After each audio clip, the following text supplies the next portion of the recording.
Hello friends, welcome to Eduacious your education mentor. So friends, finally NEET UG 2022 का examination हो चुका है। आज के सेशन में हम डिस्कशन करेंगे कैसा रहा पेपर, क्या इसके इम्पैक्ट पड़ेंगे कट ऑफ के ऊपर, कैसे फ़र्क आएगा इस बार की जो काउंसलिंग होगी, क्या कट ऑफ कम होंगे या कट ऑफ ज़्यादा होंगे, और फैक्ट के साथ लॉजिकल वे में इसको समझने की कोशिश करेंगे। और आने वाले स्टूडेंट्स के लिए भी एक लेसन देखेंगे कि हमको किन चीज़ों पर ध्यान रख रहे हैं जिससे कि हमारे पेपर अच्छे से अच्छा जाए। तो फ्रेंड्स, इस बार हमको पता है कि जो हमारा कट ऑफ बनता है, आप सभी को पता होगा कि कट ऑफ 2-3 पैरामीटर्स इसके मेन रहते हैं। मेन ये रहता है कि सबसे ज़्यादा स्टूडेंट्स रहता है कि स्टूडेंट कितने हैं। कम रहेंगे स्टूडेंट तो कट ऑफ कम जाएगा, ज़्यादा स्टूडेंट रहेंगे तो कंपटीशन ज़्यादा रहेगा। एक स्टूडेंट मैटर करता है। सेकंड जो पैरामीटर देखा जाता है, जो मोस्ट इंपॉर्टेंट देखा जाता है, वो देखा जाता है कि एग्ज़ाम पेपर की जो क्वालिटी है वो कैसा गया है। एग्ज़ाम पेपर जो हमारा आया है वो ज़्यादा टफ आया है कि नॉर्मल पेपर आया है कि ईजी पेपर आया है, इसके ऊपर सब हमारा कट ऑफ डिसाइड होता है। और लास्ट में अगर देखते हैं तो सीटों की जो संख्या है, एमबीबीएस की सीट लास्ट ईयर कितनी थी, इस बार कितनी सीटें आ रही हैं, कम हो रही हैं, ज़्यादा हो रही हैं, इन सब के ऊपर हमारा डिपेंड करता है। तो फर्स्ट ऑफ ऑल, जैसे कि स्टूडेंट के रिव्यूज़ देखते हैं तो एक कॉमन सी एक चीज़ होती है कि जैसे स्टूडेंट का परफॉर्मेंस जाता है उस हिसाब से उसका रिव्यूज़ होता है। तो काफ़ी ज़्यादा रिव्यूज़ देखने के बाद, 500 से ज़्यादा स्टूडेंट्स का रिव्यूज़ देखने के बाद जो ओवरऑल एनालिसिस करके देखिए तो डिफरेंट लोगों के डिफरेंट ओपिनियंस हैं। बट अगर आप उसमें से एवरेज निकालो तो जो पेपर की क्वालिटी अगर हम लास्ट ईयर के मुकाबले देखते हैं तो लास्ट ईयर से पेपर टफ भी बिल्कुल भी नहीं था। एटलीस्ट हमारा सेम लेवल पेपर हम देख सकते हैं, या थोड़ा सा किसी बच्चों के हिसाब से देखें तो थोड़ा सा पेपर ईजी भी था। कुछ काफ़ी स्टूडेंट्स ऐसे भी हैं जो बोल रहे हैं कि हमारा पेपर काफ़ी टफ आया था, लेकिन गवर्नमेंट मेडिकल कॉलेज की कट ऑफ निकालने के लिए हमको टॉप के ओपिनियन देखने रहते हैं। तो टॉप का ओपिनियन ये बोलता है कि पेपर टफ लास्ट ईयर के मुकाबले बिल्कुल भी नहीं था। तो ये सारे पैरामीटर्स आए। फिज़िक्स जो कि मेन पार्ट रहता है, जिसको स्टूडेंट बोलते हैं कि फ़िज़िक्स हर साल जो टफ़ आता है, वो इस बार का फ़िज़िक्स देखते हैं तो फिज़िक्स इस बार का टफ़ नहीं आया था। इजी नहीं बोल सकते तो टफ़ भी नहीं बोल सकते, सेम लेवल था हमारा लास्ट ईयर के मुकाबले। लास्ट ईयर से तो थोड़ा सा इजी आया ही था। बायोलॉजी में कैलकुलेशन पार्ट ज़्यादा था, लेंदी था बायोलॉजी सेशन आने के लिए, तो थोड़ा सा स्टूडेंट काफ़ी जो ऊपर के स्टूडेंट्स हैं वो ये बोल रहे हैं कि अगर थोड़ा सा टाइम ज़्यादा होता तो हम और ज़्यादा नंबर्स में प्रोड्यूस कर सकते थे। और केमिस्ट्री को भी हम एवरेज लेके चलते हैं। तो स्टैट्स के साथ समझने की कोशिश करते हैं। जो लास्ट ईयर की काउंसलिंग हुई थी 2021 की, और इस साल की जो काउंसलिंग होगी 2022 की। हाँ, एग्ज़ाम बहुत इजी था। बहुत अच्छा था। अच्छा गया बहुत। I found it tough. Tough था। इजी था पेपर, काफ़ी इजी था जी। हार्ड था। नहीं, लास्ट ईयर से ये ज़्यादा टफ है। ये the toughest session for you? Physics. My exam was quite nice. Biology was simplest and I think physics was the lengthiest for me. Ma'am physics tough था ma'am, लेकिन bio बहुत easy लगा मुझे। Yes ma'am. तो exam आया था, उसमें question ज़्यादा टफ नहीं थे, इजी क्वेश्चंस थे कुछ कुछ। बस फिजिक्स थोड़ा टफ था, बाकी केमिस्ट्री और बायोलॉजी अच्छा था, काफ़ी हद तक मतलब नॉर्मल आया पेपर। तो दोनों में सबसे पहले स्टूडेंट्स देख लेते हैं। लास्ट ईयर लगभग 16 लाख से कुछ बच्चे कम थे जो एग्ज़ामिनेशन को देने गए थे। इस बार 18.72 बच्चों ने रजिस्ट्रेशन किया नीट के अंदर, और एग्ज़ाम के हिसाब से देख लेते हैं तो लगभग 18.5 लाख बच्चे एग्ज़ाम देने गए होंगे। तो लास्ट ईयर के मुकाबले अगर आप देखते हो तो 2.5 लाख स्टूडेंट्स ज़्यादा हैं। तो फर्स्ट जो हमारा कैलकुलेशन बनता है इस फॉर्मूले से कि number of student at 2.5 lakh ज़्यादा है, इसलिए जो हमारा कट ऑफ है वो ऊपर जाना चाहिए। सेकेंड, हम सीट के पैरामीटर्स देख लेते हैं। सीट ऐसा नहीं है कि बढ़ी नहीं है, लेकिन जिस हिसाब से जो स्टूडेंट बढ़े हैं और जो सीट बढ़ी है वो बहुत कम सीट बढ़ी है। अगर सीट भी उस क्वांटिटी में बढ़ती तो बात अलग थी। लास्ट ईयर की जो काउंसलिंग हुई थी उसमें total number of seat India में इंक्लूडिंग प्राइवेट एंड गवर्नमेंट 88,000 थी। अभी तक जो ये फिगर है 92 के आसपास पहुंचने वाला है। काउंसलिंग होते होते ये फिगर 95-96 तक भी पहुंच सकता है। और इसमें गवर्नमेंट और प्राइवेट की सीट दोनों बढ़ने वाली है। तो गवर्नमेंट के ऊपर अगर हम देखते हैं तो ज़्यादा से ज़्यादा 5,000-6,000 सीटें बढ़ने की चांसेस हैं।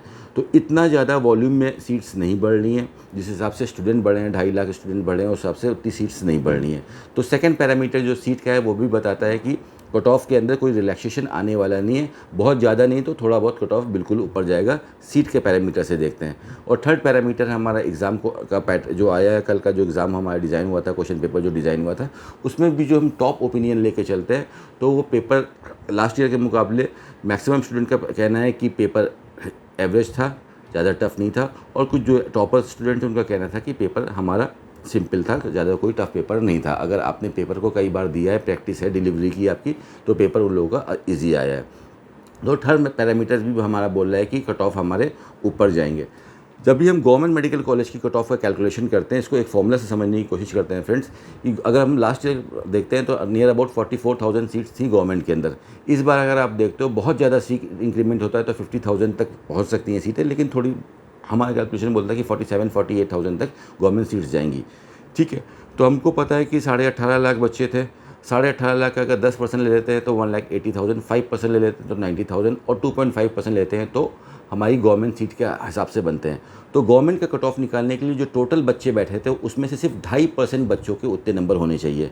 तो बिल्कुल आसानी से 2.5 से ज़्यादा बच्चे होंगे जिनके लिए पेपर इजी है। तो तीनों पोर्शन हमारे जो निकल के आ रहे हैं कट ऑफ के ऊपर देखते हैं तो ये इसमें कोई डाउट नहीं है कि लास्ट ईयर के मुकाबले हमारा पेपर जो कट ऑफ इस बार का होगा वो थोड़ा सा ज़्यादा जाएगा अगर नंबर से इसको समझने की कोशिश करते हैं तो लास्ट ईयर जो लास्ट राउंड हुआ था हमारा, जो स्पेशल राउंड हुआ था, उसमें 595 पे सीट गई थी गवर्नमेंट मेडिकल कॉलेज के लिए यूआर कैटेगरी के लिए। तो इस बार का अगर हम कैलकुलेशन देखते हैं तो 605 से 610 के बीच में जाने की चांसेस रहेंगी। नियर अबाउट 12 से 15 नंबर तक बढ़ सकते हैं मिनिमम जनरल कैटेगरी के अंदर। जनरल के अंदर की बात करो आप, ईडब्ल्यूएस कैटेगरी की बात करो या ओबीसी कैटेगरी की बात करो, तीनों कैटेगरी के अंदर एटलीस्ट आपको 12 से 15% का जंप देखने को मिलेगा। एससी कैटेगरी के अंदर इतना ज़्यादा जंप देखने को नहीं मिलेगा। एससी कैटेगरी के अंदर आपका 8 नंबर तक जंप जब भी आएगा। और एसटी कैटेगरी का अगर हम देखते हैं कट ऑफ, तो एसटी कैटेगरी के ऊपर लगभग 10 नंबर का जंप आएगा, कट ऑफ ऊपर की तरफ जाएंगे।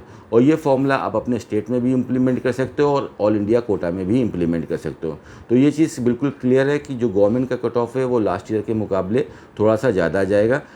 इंडिविजुअल लेवल पे आगे पता चलेगा कि किस स्टेट की परफॉर्मेंस सबसे अच्छी रही। जैसे लास्ट ईयर बिहार के बच्चों ने काफ़ी ज़्यादा स्कोर निकाला था तो बिहार का कट ऑफ बाकी स्टेट के मुकाबले थोड़ा सा हाई गया था। ये चीज़ अभी इसके स्टैट्स आने बाकी हैं। तो अगर कोई ऐसा स्टेट है जहाँ के इंडिविजुअल स्टूडेंट्स ने परफॉर्मेंस ज़्यादा अच्छा दिया है तो वहाँ का कट ऑफ और भी बढ़ सकता है। तो जो भी लास्ट ईयर के जो स्टेट्स के जो क्लोजिंग कट ऑफ थे, अगर आपके पास लास्ट ईयर के क्लोजिंग कट ऑफ नहीं है तो आप EduAccess की ऑफिशियल वेबसाइट eduaccess.com पे जाके विजिट कर सकते हो। आपको पूरे इंडिया के सारे cut off free of cost वहाँ पे अवेलेबल है। वरना हमारे एप्लीकेशन पे भी जाके अपलोड करके वहाँ से भी आप इसको 100 रुपीज़ में 49 रुपीज़ में बाई कर सकते हो और लास्ट ईयर के सारे कट ऑफ लेके अब आप काउंसलिंग की अच्छी तरह से प्रिपरेशन कर सकते हो फ्रेंड्स। तो ये चीज़ बिल्कुल क्लियर है कि ऑल इंडिया कोटा की काउंसलिंग होगी जो हमारी MCC कंडक्ट करेगा और रिस्पेक्टिव जितने भी स्टेट हैं हमारे इंडिया के, सारे स्टेट कोटा के अंदर और ऑल इंडिया कोटा के अंदर लास्ट ईयर के मुकाबले थोड़ा सा कट ऑफ हाई जाएगा। अब कोई भी चीज़ को अच्छी तरह से नहीं समझते तो फेयर फैक्टर हमारे पूरी तरह से ख़त्म नहीं होता है, इसको और से अच्छी तरह से समझ के लेते हैं। लास्ट ईयर अगर आप देखो तो लगभग 21,000 ऑल इंडिया रैंक तक गवर्नमेंट सीट यूआर कैटेगरी को अलॉट होके आई थी। तो डिपेंड मेन ये करता है कि total number of government seat कितनी हैं हमारे इंडिया के अंदर। तो गवर्नमेंट का अगर आप रैंक वाइज जब आपका स्कोर कार्ड आ जाएगा तो उसके अंदर आपकी ऑल इंडिया रैंक देखने को मिल जाएगी। तो लगभग आप मान के चलो कि इस बार आपकी रैंक 22,000 से 22,500 तक आ रही है। आप जनरल के अंदर, EWS के अंदर भी अगर 22,000 से 22,500 आ रही है और OBC के अंदर लगभग 23,000 23,500 तक रैंक आ रही है तो आपको ऑल इंडिया कोटा से सीट मिलने की काफ़ी अच्छी चांसेस बनेंगी। ऑल इंडिया रैंक का आपको एक्सप्लेनेशन आपका स्कोर कार्ड जब आएगा तब आपको पता चलेगा कि आपको ऑल इंडिया रैंक क्या आ रही है। फिलहाल अभी आप लोग ने अनऑफिशियल की से डिफरेंट सोर्सेस से जो आपने डाउनलोड करी है वहाँ से आपने अपना पेपर टैली किया होगा और एक एवरेज नंबर निकाला रखा होगा। तो अभी आप स्कोर वाइज अगर आप समझ के चलते हो तो नियर अबाउट अगर आपका 610 के प्लस में स्कोर आपने कैलकुलेट किया है तो you are in a safe zone. अगर 600 के आसपास आ रहा है तब भी आप काउंसलिंग को पॉजिटिव माइंड से करके देखिए। एक सेफ जोन नहीं बन पा रहा है लेकिन तब भी तो कट ऑफ 100% इस बार लास्ट ईयर के मुकाबले 10 से 15 नंबर डेफिनेटली बढ़ेगा ही बढ़ेगा, सारे स्टेट काउंसलिंग में भी और हमारे ऑल इंडिया कोटा काउंसलिंग में भी। तो ये एक छोटा सा रिव्यू था। ज़्यादातर जैसे स्टूडेंट्स ने बताया, सभी स्टूडेंट के अलग अलग ओपिनियन थे। ज़्यादातर बच्चों ने बोला कि बायोलॉजी का पोर्शन थोड़ा सा लेंदी था, एसोसिएशन के क्वेश्चन आ गए थे, स्टेटमेंट बेस्ड क्वेश्चन आ गए थे। कुछ स्टूडेंट ने बोला कि बायोलॉजी आसान भी था, कुछ लोगों ने बोला कि बायोलॉजी बहुत टफ भी था। ऑन एन एवरेज अगर हम ओपिनियन निकालेंगे स्टूडेंट क्या किया था तो ऑन एन एवरेज ये देखा जाएगा कि पेपर थोड़ा सा लेंदी आया था बिकॉज पढ़ने में ज़्यादा टाइम लगा था। लेकिन क्वालिटी ऑफ पेपर 100% स्टूडेंट ने बोला है कि NCERT से पेपर आया था, NCERT के बाहर से कोई भी पोर्शन नहीं था। तो जिन भी बच्चों का NCERT का कॉन्सेप्ट क्लियर था उनको पेपर आता था, ज़्यादा प्रैक्टिस ना होने की वजह से वो उतना पोर्शन कर नहीं पाए। तो अगर आप नेक्स्ट ईयर भी अगर पेपर जब देने जाओगे तो आप NCERT अच्छे से आपका कवर है तो आपको कोई भी प्रॉब्लम नहीं आएगी इस चीज़ के अंदर। और अगर हम केमिस्ट्री के अंदर भी देखते हैं तो केमिस्ट्री का पेपर भी बहुत ज़्यादा टफ नहीं था, और अगर हम फिजिक्स का देखते हैं तो मैक्सिमम स्टूडेंट का कहना है जिनकी प्रिपरेशन अच्छी थी कि physics was easier in comparison to last year. तो ये रिव्यूज़ रहे हैं हमारे इस बार के पेपर के, और इसका जो इम्पैक्ट पड़ने वाला है कट ऑफ का वो आज के सेशन में हमने समझा। तो ये चीज़ आप लेकर चलिए, ज़्यादा अभी एक्साइटेड नहीं रखना है, हमको अपना नंबर देखना है। आप अपनी लास्ट ईयर की कट ऑफ निकालो, सब जगह की सभी बच्चों का अलग अलग स्कोर आया होगा, किसी का 200 आया होगा, किसी का 150, 190, 300, 400, 500, 600, 700, सबका अलग अलग स्कोर आया होगा।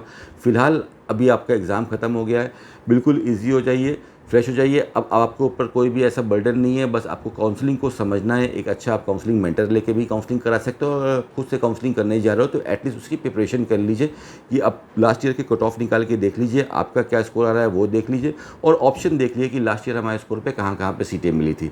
वो सारे ऑप्शन आपने नोट कर लिया कि 6 जगह 7 जगह पे सीट मिली थी फॉर एग्जांपल प्राइवेट में, तो फिर उसके बाद फ़िल्टर करिए कि आपको उसमें से कौन सी सीट सूट कर रही है, location wise, budget wise, quality of college wise, और उसके हिसाब से आप काउंसलिंग करेंगे।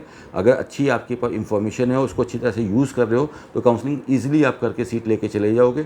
थोड़ा सा लैक ऑफ इंफॉर्मेशन से ही गलतियाँ होती हैं बच्चों से, अदरवाइज ज़्यादा आपको इशू आ रहा है तो आपको काउंसलिंग मेंटर लेके भी अपनी काउंसलिंग को अच्छे से कर सके स्मूथनेस से अपनी सीट ले सकते हो फ्रेंड्स। तो this is all for today, all the very best for your NEET final scores.